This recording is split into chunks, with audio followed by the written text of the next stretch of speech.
Representing myself at these two trials was a constitutional right that I exercised. I could not have done so without my team. Annalena Ramirez, my paralegal, Jeff White, my investigator, and Pamela Hicks and Robert Abernathy, my advisory counsel. I acknowledge their diligence and hard work in helping me exercise that right. They worked tirelessly and I appreciate them. Representing myself, I have learned much about the law through this process, and I'm grateful for the knowledge that I have gained. Knowledge is eternal, and it is only love and the knowledge that we acquire in this life that we take with us into the next. I have studied the rules of law, case law, and the like. I was amazed and enlightened as my understandings were completely changed from before I started this process. Before this long court journey, I only had basic understanding of the judicial process. I was of the understanding that both parties would be able to get up at a trial and each tell their side of the story, but I soon learned that the rules of law do not allow that. Actually, they do. The process is much more complex than that. It is not designed for that, although the Constitution of the United States was designed for that. The rules of law negate most of that. As a defendant, I was precluded from calling several witnesses. Other witnesses for the defense were precluded from testifying things that they did witness. As a defendant, I was precluded from asking law enforcement specific questions. I was also precluded from admitting documents that the state turned over to the defense as discovery. The founding fathers of this country did not intend for the rules and laws of trial that have been implemented into this justice system to make it impossible for the accused to defend themselves. Their objective was quite the opposite. They advocated for a fair and impartial and speedy trial. It was never their intention for people to be sitting in jail for years and years waiting to be tried while the state continues to try to gather new evidence against them. This is what our injustice system has become. Men and women sitting in jail for years and waiting to be heard. The constitutional right of life, liberty, and the pursuit of happiness thwarted. My case is not unique. There are many here in Maricopa County that have been in jail almost 10 years waiting to be tried. The conditions of this jail are not for long-term confinement. You do not have access to direct medical care. You do not have access to proper nutrition. You do not have access to sunlight. You do not have access to decent dental care. In fact, when you have been at Maricopa County Jail for 1 year, they come to your door and offer you a vitamin D supplement because you have not been in the sun in a year. Imagine this for years. It is inhumane. The state of Arizona, according to the laws, since I am a prisoner from another state, only had 90 days in which to give me 2 speedy trials. That's 3 months.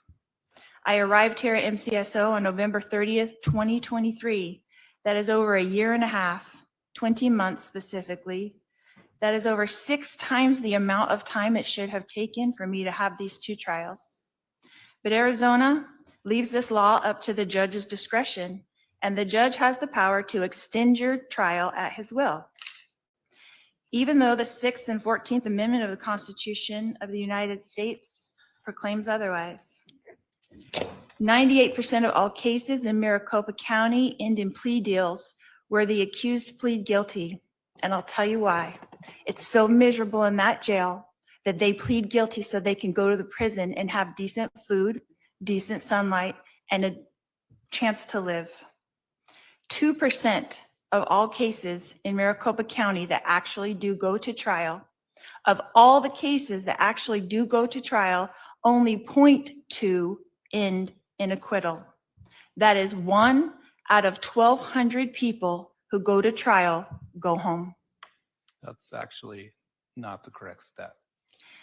Is that a system designed to convict you? The rules of law governing trial assure that. As you witnessed in my 2 cases, the judge supports the state to achieve this outcome.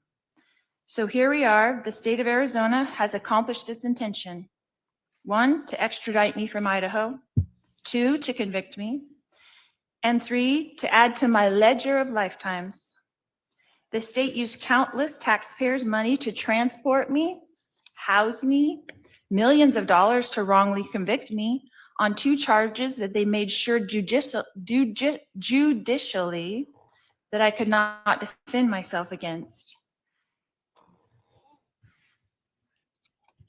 I know political aspirations, raises, and job promotions were at stake.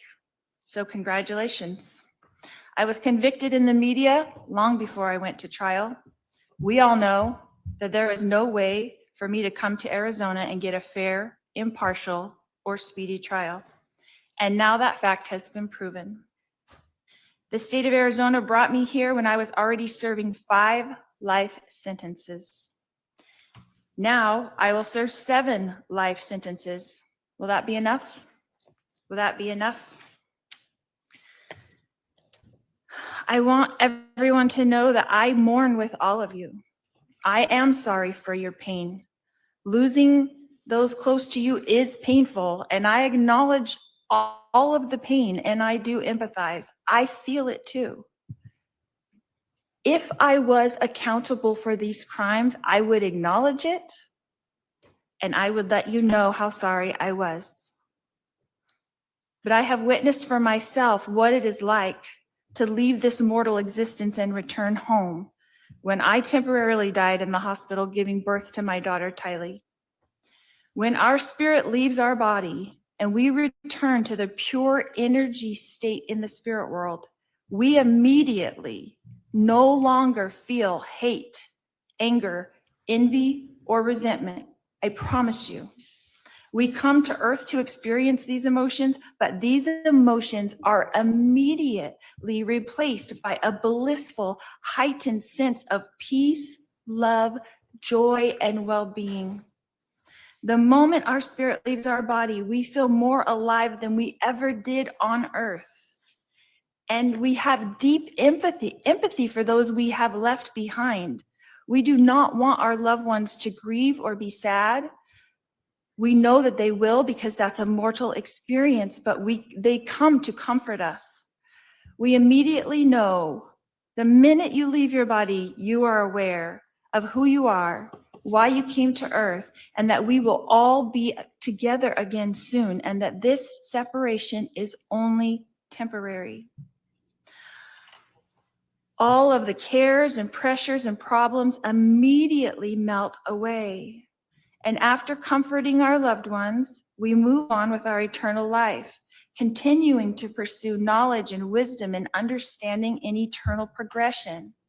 Heaven is a very busy and happy place where everyone is engaged in projects that they love to do. That includes Joshua, that includes Tylee, that includes Tammy, that includes Charles. No one there, none of these people are seeking revenge or justice. So although we miss our loved ones, and I do too, I assure you that they are busy and happy and peaceful. I have felt the kind of contentment that they feel now, and I try to duplicate that here. So whether I'm giving 5 life sentences or 7 life sentences, I will continue to try to uplift and help and strengthen those around me. It does not matter where you serve on earth as long as you do it with love.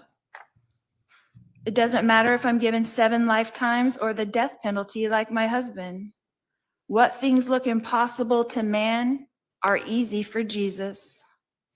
Jesus tells us in the Bible not to judge, but this whole entire justice system is just that. So I want you to watch, because God will show the world great miracles.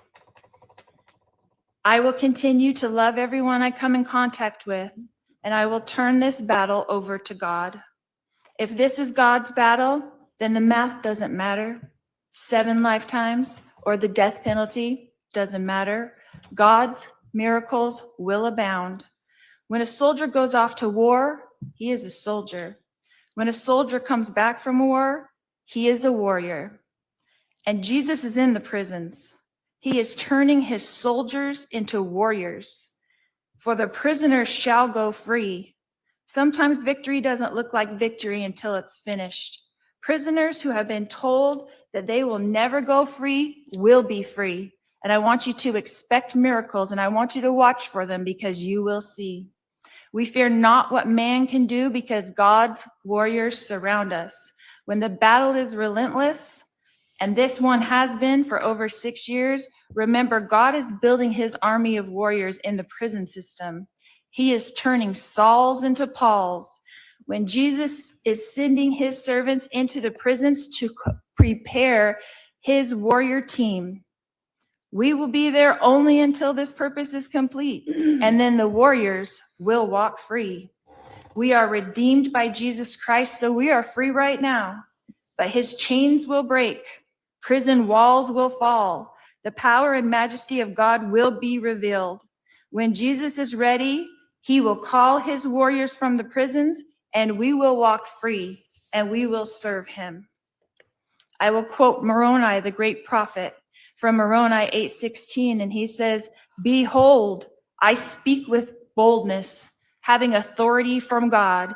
I fear not what man can do, for perfect love casteth out all fear."